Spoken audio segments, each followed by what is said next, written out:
காளி அம்மா எங்கள் துயரங்கள் தீர்க்கும் அகிலாண்ட அம்மா, சிரம் தாழ்த்தி உன்னடி பணிந்தேன் அம்மா எங்கள் வாழ்வெங்கும் ஒளி தரும் ஜெகதாம்பா.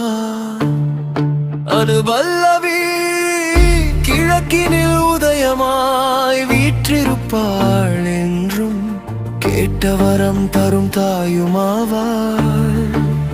அழகுரு திருக்கோவில் கொண்டவளே எங்களை அஞ்சேல் எனக்கரம் காப்பவளே.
ஓம் சக்தி.